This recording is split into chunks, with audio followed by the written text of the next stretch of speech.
नमस्कार, स्वागत है आपका हमारे चैनल राजनीतिक ज्ञान में। और पिछली वीडियो में हमने जो है समानता का अधिकार के बारे में पढ़ा था, और जो आर्टिकल 14 से लेके 18 तक है। और आज हम जो है उसके आगे स्वतंत्रता का अधिकार पढ़ेंगे, आर्टिकल 19 से लेके 22 तक। सबसे पहले इसमें ये बताना सबसे ज़्यादा इम्पोर्टेंट है कि अनुच्छेद 19 के अंतर्गत जो है 7 स्वतंत्रताएं आती थी पहले, लेकिन आज जो है इसमें सिर्फ 6 स्वतंत्रताएं हैं। सेवंथ स्वतंत्रता एक सेवंथ स्वतंत्रता थी, उसको हटा दिया गया है, वो है संपत्ति का अधिकार। इस स्वतंत्रता को हटा दिया गया है और इसे 300A में डाल दिया गया है और इसे कानूनी अधिकार बना दिया गया है। ठीक है, कानूनी अधिकार। सबसे पहले 19A में क्या कहा गया है? 19A में कहा गया है बोलने की स्वतंत्रता। ठीक है, इसका मतलब है कि प्रेस की स्वतंत्रता है आर्टिकल 19 में, और बोलने की स्वतंत्रता है। हम अपने विचार प्रकट कर सकते हैं, हम कुछ भी बोल सकते हैं, हम सरकार के खिलाफ भी बोल सकते हैं, हम सरकार के पक्ष में भी बोल सकते हैं। सरकार की तरफ से कोई प्रतिबंध नहीं है लोगों को अपने विचार प्रकट करने में। ठीक है, नेक्स्ट हम आते हैं 19B। इसमें कहा गया है शांतिपूर्ण बिना हथियारों के एकत्रित होने और सभा करने की स्वतंत्रता। शांतिपूर्ण बिना हथियारों के हम देश के किसी भी हिस्से में सभा कर सकते हैं, इकट्ठे हो सकते हैं, इकट्ठे होकर बैठ सकते हैं, बातें कर सकते हैं। किसी भी मुद्दे पर हम हड़ताल कर सकते हैं, प्रदर्शन कर सकते हैं, लेकिन इसमें एक शर्त लगाई गई है, बिना हथियारों के। ये हमें याद रखना होगा। 19C में क्या कहा गया है? 19C में कहा गया है कि संघ बनाने की स्वतंत्रता है। हमें ग्रुप बनाने की स्वतंत्रता है, संघ बना सकते हैं, हम अपनी संस्थाएं बना सकते हैं अपने भारत देश में। जैसे कि अपनी अलग अलग संस्थाएं होती है, बच्चों की संस्थाएं, किसी महिलाओं के विकास के ऊपर संस्थाएं बनाई जाती है, तो संघ बनाने की हमें पूरी स्वतंत्रता है। आर्टिकल 19D में क्या कहा गया है? आर्टिकल 19D में कहा है देश के किसी भी क्षेत्र में आवागमन की स्वतंत्रता है। हमारे देश का संविधान हमें जो है देश के किसी भी हिस्से में, कश्मीर से लेकर कन्याकुमारी तक आने जाने की पूरी स्वतंत्रता देता है। 19E में क्या कहा गया है? 19E में कहा गया है देश के किसी भी क्षेत्र में निवास करने और बसने की स्वतंत्रता। इसमें सिर्फ जम्मू कश्मीर को छोड़कर, यह अपवाद है।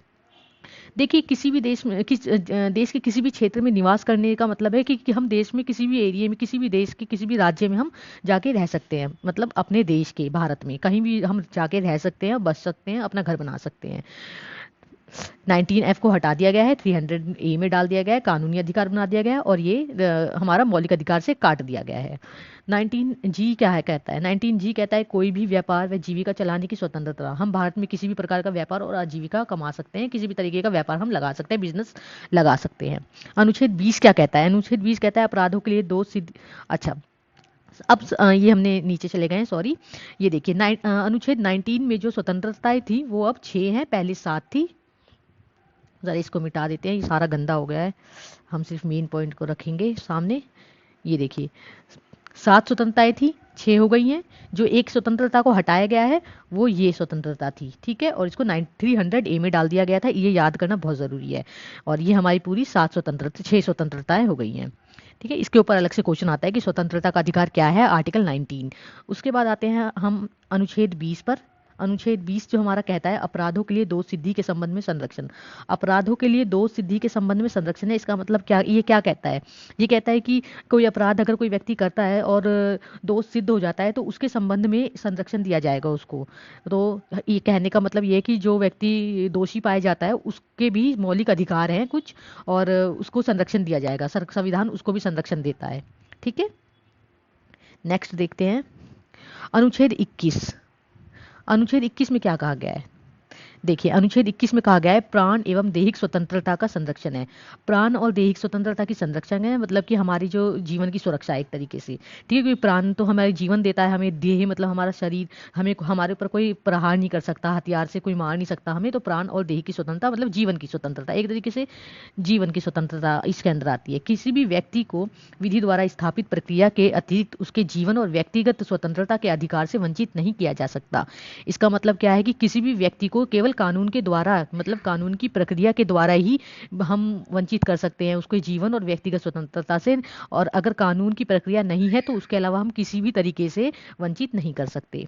अनुच्छेद 21 का में क्या कहा गया है कि 6 से 14 वर्ष के आयु के बच्चों को, ये बहुत आसान है, सिंपल है ये 21। सबसे पहले ये देख लें कि 21A जो है ये 86वें संविधान संशोधन 2002 के द्वारा इसे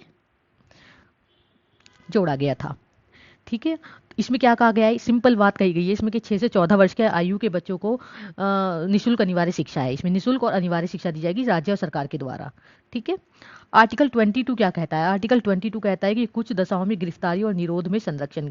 जैसा कि मैंने पहले बताया था कि गिरफ्तारी और निरोध में संरक्षण है, इसका मतलब है जिस व्यक्ति को हम गिरफ्तार करेंगे उस व्यक्ति के कुछ अधिकार दिए गए, उस व्यक्ति के भी अधिकार है, जेल में जो व्यक्ति है उसके भी कुछ अधिकार है। अगर किसी भी व्यक्ति को मनमाने ढंग से हिरासत में लिया गया तो उसे 3 प्रकार की स्वतंत्रताएं दी गई हैं। तो वो 3 प्रकार की स्वतंत्रताएं क्या हैं? सबसे पहला, हिरासत में लेने का कारण बताना होगा हमें कि भाई हमने किस कारण से उसको जो है जेल में डाला है। दूसरा ये कि 24 घंटे के अंदर हमें जो है जज के सामने उसे पेश करना होगा, दंड अधिकारी मतलब जज के सामने उसे पेश करना होगा। तीसरा पॉइंट है, उसे अपने मनपसंद के वकील से सलाह लेने का पूरा अधिकार होगा। अब ये देखिए इसमें निवारक निरोध में क्या कहा गया है। भारतीय संविधान के अनुच्छेद 22 के खंड 3, 4, 5 और 6 में तत्व संबंधी प्रावधानों का उल्लेख है। निवारक निरोध कानून के अंतर्गत किसी व्यक्ति को अपराध करने के पूर्व ही गिरफ्तार किया जाता है। निवारक निरोध में क्या है कि व्यक्ति पर हमें शक है कि ये कुछ देश के विरुद्ध, देश के हित में कोई काम नहीं कर रहा है या फिर देश के विरुद्ध में कोई काम कर रहा है, तो हम शक के बिना पर उसको गिरफ्तार कर सकते हैं अपराध करने से पहले। ठीक है। निवारक निरोध का मतलब ये नहीं है कि हम कोई अपराध हो गया है और हम उसको जेल में डाल रहे हैं, नहीं, हम अपराध होने से रोक रहे हैं। निवारक निरोध का अर्थ ये है। देखिए, निवारक निरोध का उद्देश्य व्यक्ति को अपराध के लिए दंड देना नहीं है, दंड तक तो हम पहुंच ही नहीं रहे हैं, बल्कि उसे अपराध करने से रोकना है, इसलिए पहले ही गिरफ्तार किया जाता है। वस्तुतः यह निवारक निरोध राज्य की सुरक्षा, लोक व्यवस्था बनाए रखने के लिए किया जाता है, इन कारणों से किया जाता है। ठीक है, ये मतलब देश के हित को देखते हुए किया जाता है। जब किसी व्यक्ति निवारक निरोध की किसी विधि के अधीन गिरफ्तार किया जाता है तब। ठीक है। तो आज के लिए इतना ही काफ़ी है।